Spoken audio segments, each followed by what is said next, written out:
I have a lot of students who come to me after they've been playing for 40 years. And they've been frustrated the whole time because they practice and practice. And they, work on everything. And they follow the 5 John Bonham licks or whatever the hell. And they say, well, I practice. Why do I feel so uncomfortable? Why does my groove not sound like, Steve Gadd? What I don't understand. Why am I in pain? All these different things. Why am I unbalanced? This motion-based system is a very clear pathway that I've been using for almost 20 years now as a teacher.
My first real drum hero was Ian Paice from Deep Purple. When I was 9 years old, I got turned on to the record Made in Japan, which probably very popular with a lot of drummers. As a 9-year-old, I just was blown away by that music. It was the first time I got into heavier rock, and I got into Led Zeppelin, Pink Floyd, Deep Purple, Aerosmith, all the typical bands of that time. So Ian Paice, because I looked at the album and I saw that the live album, I saw that his drums were the other way. And I said, oh, he must be left-handed. I'm left-handed, so I'm going to set up my drums that way. And I just have done that, to this day.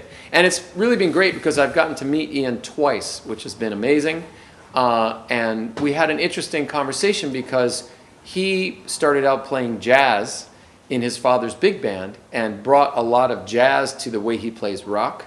And I started out being influenced by him and other rock drummers and brought that to the way that I started to play jazz with my retro swing band, the Royal Crown Revue. So sort of a full circle, approach. And I think, one of the things I like to talk about, I am mostly a jazz drummer today, but I also consider myself to be a rock drummer, and the way I bring, the spirit that I bring to my playing is whatever it is that I grew up with or influenced me, I feel it's okay to bring that.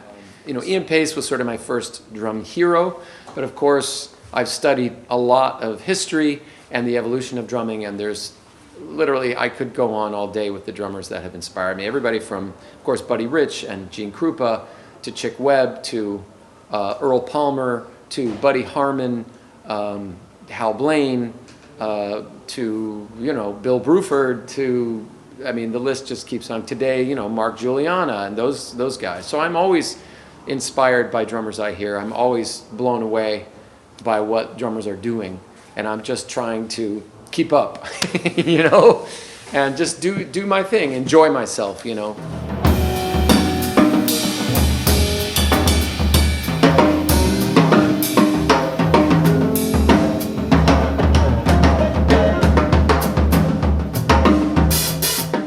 Well, I play a lot of styles of music, and I use a lot of different sizes of drums and different kinds of cymbals. So if I'm playing like a swing big band gig like the Royal Crown Revue, then what I'm thinking of is bigger bass drum, 24 inches. That's pretty wide open, but has more of a mellow sound, like a whoo, whoo, not super tight. And I, big booming toms like Gene Krupa, crash cymbals, and it's much more of a, we might say almost like a rock-oriented sound, but a traditional one, very much maybe like John Bonham.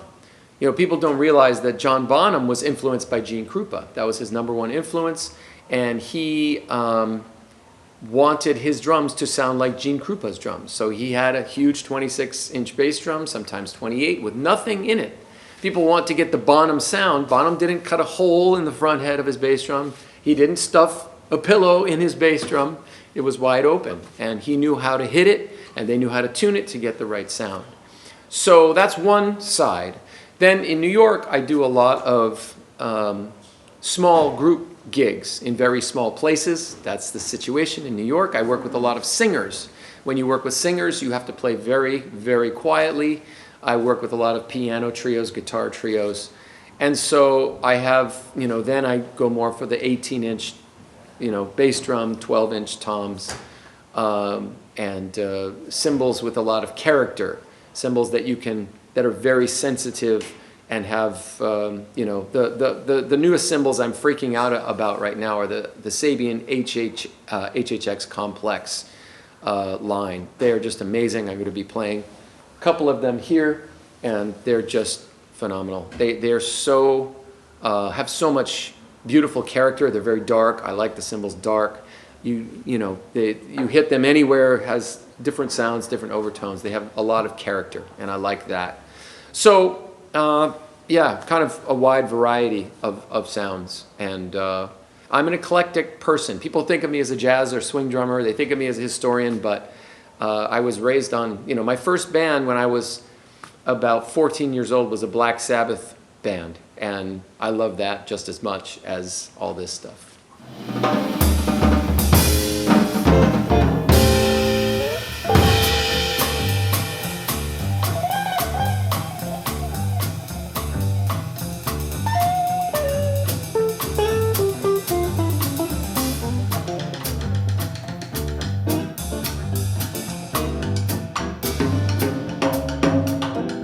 You know, over the course of the pandemic, a lot of drummers developed their home setup with their cameras and lighting. And I think as social media has really taken over and continues to take over so much, the trend is to present very small snippets of information. So, you know, the lick of the day, or 5 easy fills, or, you know, the top 3 best John Bonham grooves. And you can very easily, you know, make a video about that and show people and present to people. And I think that's fine. I think the problem with so much of what's put out on social media now is that there is so much that drummers lose sight of what they're supposed to be doing, right? By the way, I've been teaching online lessons, private lessons, for almost 10 years. So I've been doing it for a lot longer than before the pandemic. I think we get lost sometimes in trying to even understand what is our purpose as drummers. We're so busy watching, you know, drum solo videos and gospel chop videos and learning flashy licks and, you know, these little snippets that, you know, to me, our job as drummers, and I just released a 6-part video series all about groove. And I go into the history of groove, and I really break down what is our role as drummers. That to me is very important. And I think a lot of drummers don't even think, they don't ask that question. What is our role? What is our job? You know, and if you look at, historically speaking, the job of a drummer is to create rhythm and a pulse, you know, and by pulse I just mean like a beat that people can tap their feet to, but so a pulse that is so deep that you grab your audience and you take them on a journey, whether it's a song or it's a concert or it's a solo. But I think most drummers don't really think about the connection to the audience or the fact that that's what they're supposed to be doing. They're so concerned with what's going on in their drummer bubble and their, you know, this and that and this pattern and that pattern, that they just forget about that. And so the way that I have really designed my teaching is to move away from what I call a pattern-based system, which, you know, so much of this is like, okay, right, left, kick, left, right, left, kick, right, you know. And here's how you play funk, left, right, kick, right. Here's how you play jazz, right, ding, ding, right, left, you know. It's sort of just patterns written on a page. Here's what your limbs are supposed to do. But the thing is, if you don't know anything about jazz, if all you've learned is some patterns, you're not necessarily going to be a jazz player. Even if you have gone through all the books and you've got all the licks down, you have to know what the music, how the music evolved and how it impacted people. So when I teach, the fact that I'm a historian, I really try to paint a much bigger picture and help people understand, you know, what is their role? Like within this style, what are you supposed to be doing? And how does that translate to those patterns? And even more importantly than patterns, the way I talk about when I teach is what I refer to as a motion-based system.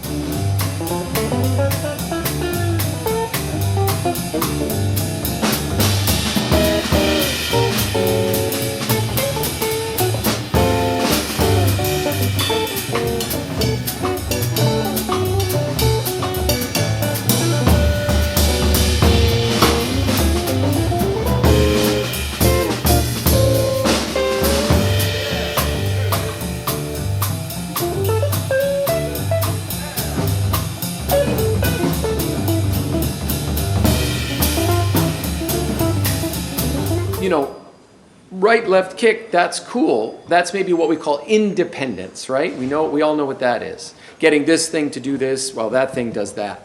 But the idea is to create a groove that really has a pocket, that really follows in the path of history from the guys that create and gals that created those grooves. We need to understand, you know, how to make the music feel right. And to make the music feel right is more complicated than just playing patterns. So the motion-based system, I describe everything in terms of how we are moving, and the way I believe is that what's more important than the down, the obvious part, right, where the stick hits the cymbal or hits the drum, the important thing to think about is the up, the preparation for the down. If we think about the up, we can simply allow the down to happen, right? Gravity and the weight of our limbs. Now, I know this may sound, it definitely starts off sounding crazy to people, but it's incredibly powerful to think about learning this way, because once you realize if I just go up and then I let things fall, I can work half as hard, and I'm allowing perfect forces to work with me. So gravity is a perfect force. It's consistent, right? The weight of my arm is consistent. So if I always think about the up, the down essentially will be perfect. It will always fall in the right spot. So we can think about this in terms of how our arms and legs move, how, you know, our feet, everything, how we go from place to place around the drum set. And it becomes a very involved study. And what I want people to realize when I teach is that the sticks are not the instrument, the drums are not the instrument, the cymbals are not the instrument. This is the instrument, right? And if this thing can begin to work with itself, just like an athlete, you know, or a dancer, or a martial artist, right? It's a full body study. If we can get ourselves to be in sync, which is a term that I use called interdependence, which is the next step after independence, right? If we can get that happening, then our groove is going to have that historical perspective, and we're going to have that pocket that the audience goes, ah, oh, yes, goom. You know, the first thing we ever learn on drum set, most people, is get, right? Now we can all play that, and maybe some of us can play it pretty well. But when Steve Gadd plays that groove, it's something totally different. It's something special, right? And he gets hired by James Taylor and Chaka Khan and Chick Corea and all these people to play that groove. So what is he doing that is different than what the rest of us are doing? And that's what I'm trying to teach. What separates, say, the Porsche from the Ford, you know, the Ferrari from the Ford? Both a Ferrari and a Ford are cars. They both have the same parts. They both get us from point A to point B. Why does one cost 350,000 euro and one costs 35,000 euro. You see? So it's demands that the student step back and think in a different way about what they're doing, but I've had a very successful career as a teacher because people, once they realize this, they realize it's a whole wonderful way to play drums. And what's cool is, whether you play jazz or funk or rock, once you begin to understand this interdependence concept of how you move, motion-based, then whatever you play will get better. Doesn't matter what you play because you'll be moving more differently. So you can apply it to whatever you already do. So that's my feeling.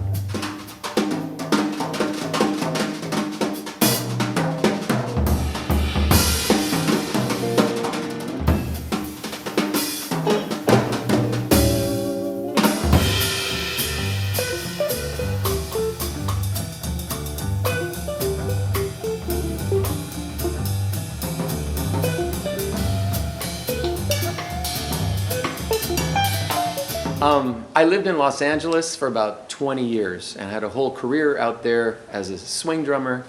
I was with my band Royal Crown Revue. We toured endlessly. We were on Warner Brothers Records. And then in 2010, I moved to New York, where I'd always dreamed of living and always wanted to go, both as a historian and a lover of jazz.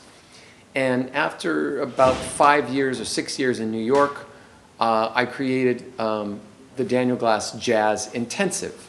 And the idea was, because I was living in New York, to bring people from all over the country and all over the world to come and study jazz with me, learning not just about the motion-based system, but how the motion-based system relates to jazz specifically.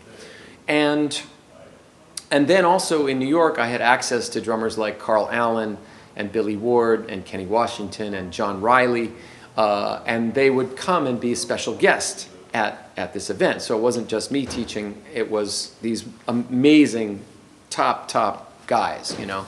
So that was very attractive, because also we would run around New York City. Everybody would come to my gig at Birdland, the Birdland Jazz Club, where I play every Monday night for the last 10 plus years. And so they could see tons of music, they could learn. It's called an intensive because it is intensive. We're going from 9 in the morning until midnight usually most days. And so we did that for 4 years. We had the 5th year lined up and the pandemic hit. And along the way, I ran into Falco Ekai, who runs the Groovekist in Worms here in Germany. And Falco was a big fan of my drumming with the band Royal Crown Revue. He himself had a swing band along the same lines. And I met him at the NAMM show, along with my partner, J.C. Clifford, who I host these intensives with. And Falco said, I run a drum school in Germany. Let's do a European jazz intensive. So we organized it. We spent 6 months working on it. And it was supposed to happen in March 2020. So of course the pandemic killed us, and thankfully it's 18 months later, and now we finally had the chance to do it. We just finished today, and it was an incredible experience. We had people from all over Europe, and we would have had people from Australia, 2 from the States, 1 from the UK, but for various reasons, due to the pandemic mostly, they were not able to come. But it was a terrific event. It went really well. We had a bunch of different concerts, and I was able to bring my band with me from the United States. And what happens is I always have a band, and the students on the Jazz Intensive get to play with top level New York musicians. So that's another benefit of the Jazz Intensive. So Falco was amazing. He was an incredible host. He set things up so much. The companies came through, Geva, who distribute DW, and Sabian, Vic Firth, Aquarian. They all came through in a really wonderful way. And so we just finished, and now we're doing a clinic here at Drumladen. And I think we're going to do it again next year. We also did a concert for the Jazz Society in Worms. So it was beautiful because I was able to have some concerts with my group, do some clinic, activity, and also teach the Jazz Intensive.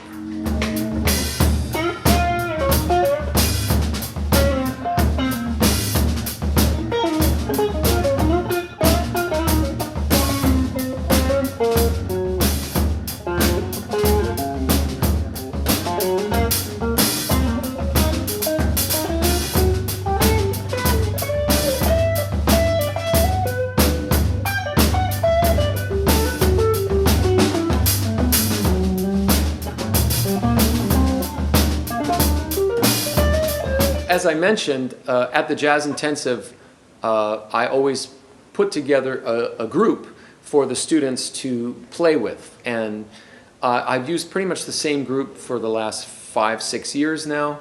A wonderful guitar player named Sean Harkness and a great bass player named Michael O'Brien.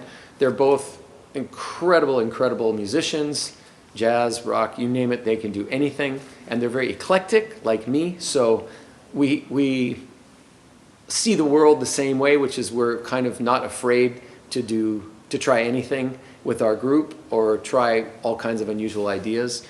And we did some gigs together around New York and just really enjoyed playing with each other.